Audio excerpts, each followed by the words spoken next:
Bonjour tout le monde! Nous sommes dans le dernier vidéo de probabilité. Donc aujourd'hui, on va regarder comment faire des expériences aléatoires avec plusieurs étapes. Donc lorsqu'on a un événement aléatoire avec plusieurs étapes, il faut normalement multiplier les probabilités de chaque étape. Des nuances importantes à ça. Donc que plusieurs étapes égales on multiplie. Il y a des nuances importantes qui vont être apportées un jour si vous allez à l'université et vous faites des statistiques plus avancées. Les probabilités plus avancées, pardon. Mais pour l'instant, nous allons voir des événements avec remise et des événements sans remise.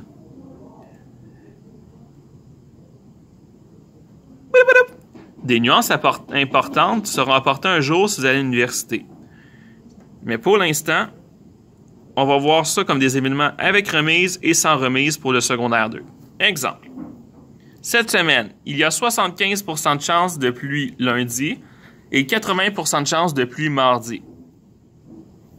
Quelle est la probabilité qu'il pleuve les 2 jours, seulement lundi, seulement mardi, aucun des jours? On va commencer par se poser la question. Lundi, c'est quoi les chances qu'il n'y ait pas de pluie? Mais si j'ai 75% de chance d'avoir de la pluie lundi, j'ai donc 25% de chance qu'il n'y ait pas de pluie.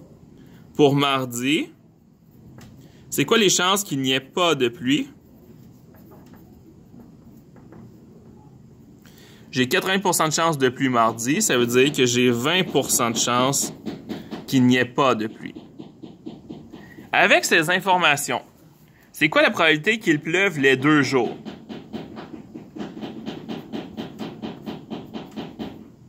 J'ai 75% de chance qu'il pleuve le lundi, 80% de chance qu'il pleuve le mardi. Je vais donc multiplier les deux probabilités. 75 fois 80, ça me donne 6000 chances sur 10 000. Et ça, si on réduit en pourcentage, ça va donner 60%. Donc, j'ai 60% de chance qu'il pleuve les 2 jours. C'est quoi les chances qu'il pleuve seulement lundi? Donc, pour qu'il pleuve seulement lundi, il faut que j'ai 75% de chance qu'il pleuve lundi. J'ai combien de chances qu'il ne pleuve pas mardi? Mardi, c'était 20% de chance qu'il ne pleuve pas. Je vais donc faire 75 fois 20. Ça va donner 1500 sur 10 000. Ce qui me donne 15% de chance qu'il pleuve seulement lundi. Donc, j'ai simplement multiplié la probabilité qu'il pleuve lundi et la probabilité qu'il ne pleuve pas mardi. Quelle est la probabilité qu'il pleuve seulement mardi? Eh bien, mardi, pour qu'il pleuve seulement mardi, il faut que le lundi, il n'y ait pas eu de pluie, donc j'ai 25% de chance que ça se produise. Et il faut que le mardi, il y ait de la pluie, donc 80.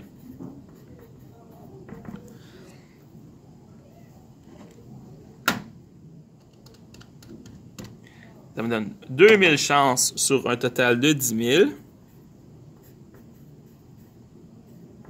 Ça me donne donc 20% de chance qu'il pleuve seulement le mardi. Et quelles sont les chances qu'il pleuve aucun des 2 jours? Eh bien, pour qu'il ne pleuve aucun des 2 jours, c'est qu'il ne pleut pas lundi, donc j'ai 25% de chance que ça arrive, fois les probabilités qu'il ne pleuve pas le mardi. Et ça me donne 500 chances sur 10 000 pour un total de 5% de chance que ça se produise. Donc là, j'ai vraiment tous les résultats possibles. Soit il pleut les 2 jours, soit c'est seulement lundi, seulement mardi ou aucun des 2 jours. Je peux même vérifier. Est-ce que c'est vrai que mon total ici me donne 100%? 5 plus 15, 20. Plus 20, 40. Plus 60, 100. J'ai vraiment comblé tous les résultats possibles et j'ai simplement multiplié les deux probabilités. Donc ça ici, ça tenait compte du fait que la pluie du lundi n'influençait pas la pluie du mardi. Est-ce que c'est le même dans la vraie vie? Pas toujours. Donc ça aussi, il va y avoir des outils de probabilité puis de statistiques que vous allez voir à l'université pour calculer ce serait quoi les chances que ça soit pleinement indépendant un de l'autre. Mais là, nous, on le fait avec les chiffres qu'ils nous ont donnés, c'est-à-dire 75 et 80% de chance. Parfait. On va voir d'autres exemples, cette fois avec remise ou sans remise.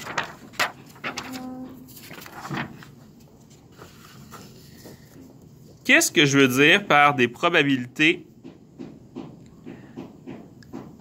avec remise et des probabilités sans remise? Donc, dans un sac avec 6 boules vertes et 3 boules jaunes, on pige 3 boules en remettant chaque boule dans le sac. Donc, on remet les boules à chaque fois. Quelle est la probabilité de piger au moins une boule jaune? Donc, on va représenter la situation avec un arbre. La première fois que je pige, j'ai deux choix possibles. Soit je pige une boule verte, ou je pige une boule jaune. La deuxième fois que je pige, soit je pige une boule verte, soit je pige une boule jaune. La troisième fois que je pige, encore une fois, j'ai vert, jaune, vert, jaune, vert, jaune, vert, jaune. Donc ça, c'était la deuxième fois que je pige, troisième fois que je pige. On va se faire une colonne résultat. Et on va se faire une colonne probabilité. Parfait. C'est quoi les chances qu'à la première pige, je pige une boule verte ou une boule jaune?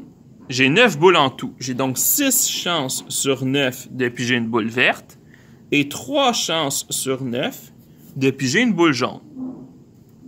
Je vais prendre la boule, la remettre dans le sac ou dans le sac. La deuxième fois que je pige, j'ai encore 6 boules vertes et 3 boules jaunes. Donc, j'en sors 6 chances sur 9, 3 chances sur 9.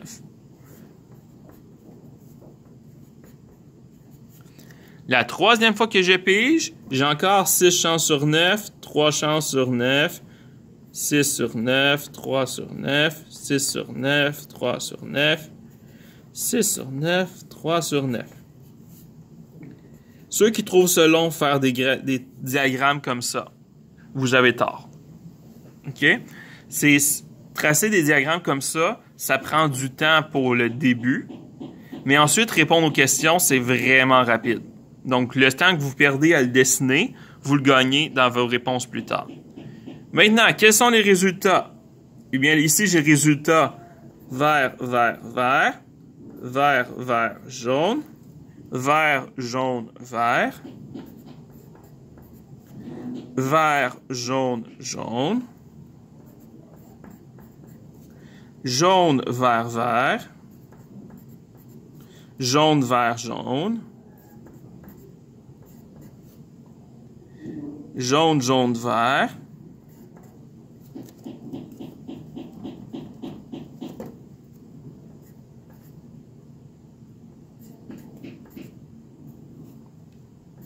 jaune, jaune, jaune. Parfait. Ensuite, probabilité. Qu'est-ce qu'on va faire? On va multiplier les probabilités de chacun des événements. Donc, je vais faire, pour le vert, vert, vert, j'ai 6 chances sur 9, multiplié par 6 sur 9, multiplié par 6 sur 9. Donc, je vais l'écrire 6 sur 9 fois 6 sur 9 fois 6 sur 9. La probabilité que ça va me donner, c'est 6 fois 6 fois 6, 216 sur 729. Donc, j'ai 216 chances sur un total de 729 d'obtenir le résultat vert, vert, vert. Je vais faire ça pour chaque branche. Vert, vert, jaune. Je vais faire 6 sur 9 fois 6 sur 9 fois 3 sur 9. Ça va me donner 6 fois 6 fois 3, 108 chances sur 9. 108 chances sur 729. Okay, je vais essayer de mieux écrire. Donc, j'ai 108 chances sur un total de 729. Pour le troisième, je vais avoir 108 chances sur 729. Là, je fais du calcul mental rapide. Vous pouvez faire ça sur votre calculatrice pour chaque étape. Donc, on fait 6 sur 9 fois 3 sur 9 fois 3 sur 9. Ça va vous donner 54 sur 9. 54 sur 729. 3 fois 6 fois 6, on a 108. 3 fois 6 fois 3, 54. 3 fois 3 fois 6, 54. Et 3 fois 3 fois 3, 27. Fait que dans le fond, j'ai trouvé chaque résultat et j'ai trouvé la probabilité de chacun des résultats. Et là, on va calculer, on va vérifier quelque chose. En théorie, j'ai fait tous les résultats possibles. Donc, tous les résultats possibles, c'est censé me donner 729 chances sur 729 parce que c'est vraiment tous les résultats. On va le calculer. 216 plus 108 plus 108 plus 54 plus 108 plus 54 plus 54 plus 27. Ça donne 729 chances sur 729. Donc, j'ai tous les résultats possibles ici. Et là, je peux répondre à la question. Quelle est la probabilité de piger au moins une boule jaune? Donc, toutes les lignes avec au moins une boule jaune, je vais les compter. Je vais me faire des petites flèches sur le côté. Donc, elle, je la compte, il y a une boule jaune. Elle, je la compte, il y a une boule jaune. Elle, je la compte. Elle, je la compte. Elle, je la compte. Elle, je la compte. Et elle, je la compte. Fait que toutes les avec des boules jaunes, je les compte. Ça fait un total de combien pour ma réponse? Je compte toutes les lignes avec des boules jaunes. Ça va me donner 504 chances sur un total de 729. Et en pourcentage, ça me donne environ 69,1%. Donc, j'ai calculé toutes les lignes avec au moins une boule jaune et je l'ai calculé ici le total. Parfait. Donc, j'ai tracé mon arbre, j'ai représenté tous les résultats possibles, j'ai compté la probabilité de chacun et j'ai pu répondre à la question très précisément. Ça, c'est quand on remet la boule. Donc, le fait de remettre les boules, ça n'a pas changé mes probabilités à chaque étape. Est-ce que ça va changer la probabilité si j'enlève les boules? Tout à fait. Donc ici, notre dernier exemple, c'est le même problème, mais cette fois, on va enlever les boules. Donc, une fois que j'ai pigé ma première boule, je l'enlève de là. Donc, on va faire notre arbre. On a encore une fois vert, jaune.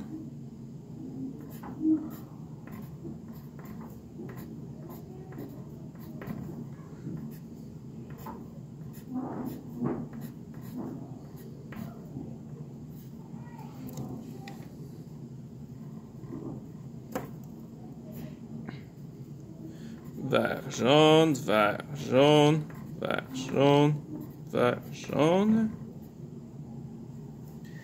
Donc ça, c'était mon premier lancé.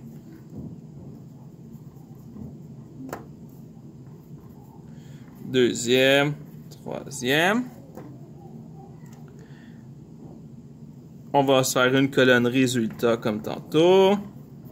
Et une colonne probabilité comme tantôt. Parfait.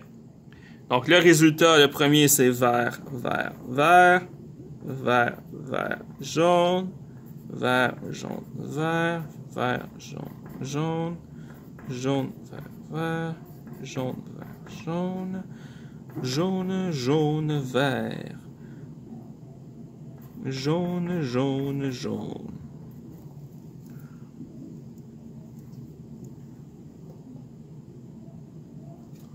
Lui, je vais le descendre un peu pour qu'il fitte un peu plus avec celui du bas. Jaune, jaune, vert. Tiens.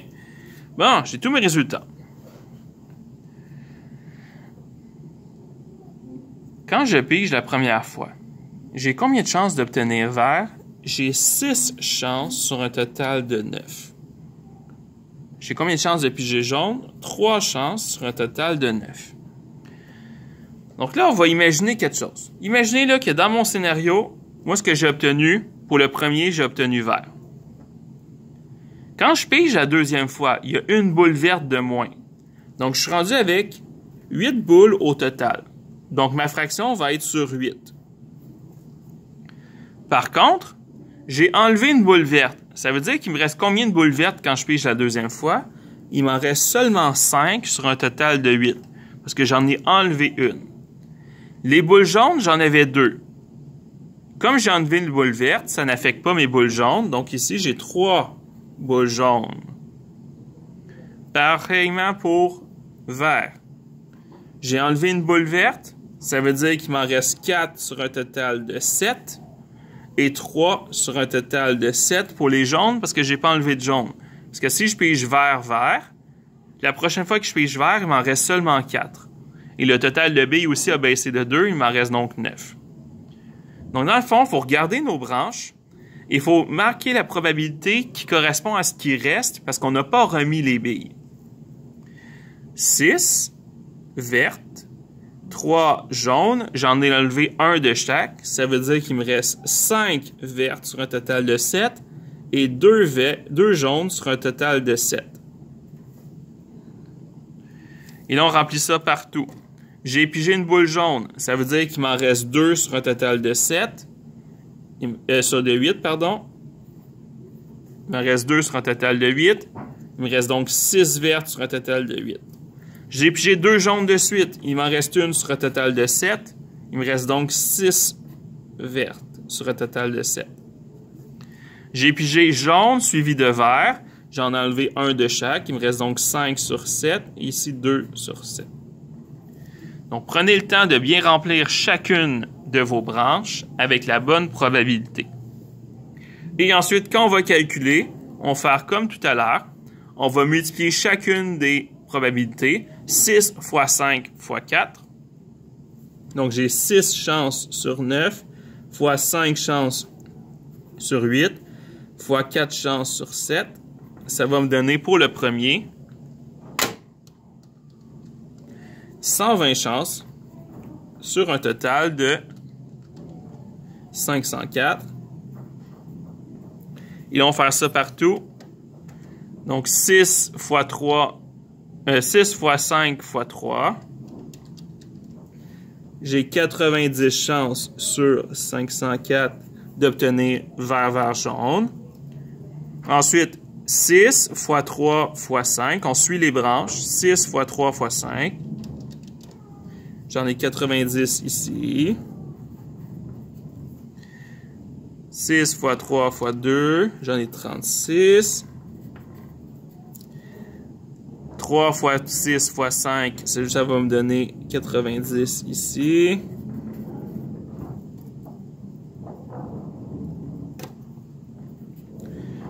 « 3 fois 6 fois 2, ça va me donner 36. 3 fois 2 fois 6, j'obtiens 36 aussi.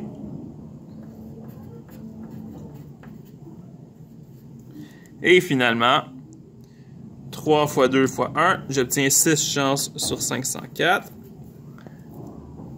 Si vous regardez, là, c'est quand même logique. Quand j'ai 3 verts, ça me donne 120 chances. Quand j'en ai seulement 2 verts, j'en ai 90. Quand j'ai 2 jaunes, ça me donne 36. Et quand j'ai 3 jaunes, ça m'en donne 6. Le total devrait être de 504. On va le calculer. 120 plus 90 plus 90 plus 36 plus 90 plus 36 plus 36 plus 6. 504. Donc, j'ai bien calculé tous les événements possibles, toutes les probabilités. Maintenant qu'il y a les probabilités de piger au moins une boule jaune, on va calculer toutes les lignes contenant au moins une boule jaune. Et notre réponse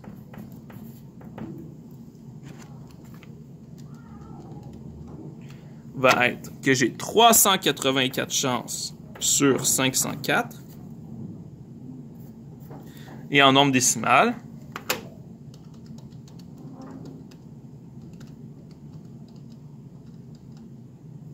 ça va donner 76,2% de chance. Donc, comme vous voyez, la probabilité d'obtenir au moins une jaune, quand on retire les boules à chaque fois, elle est plus grande que si je ne retire pas les boules à chaque fois. Donc, la probabilité, elle est différente juste par le fait qu'on a enlevé les boules ou qu'on les a rajoutées.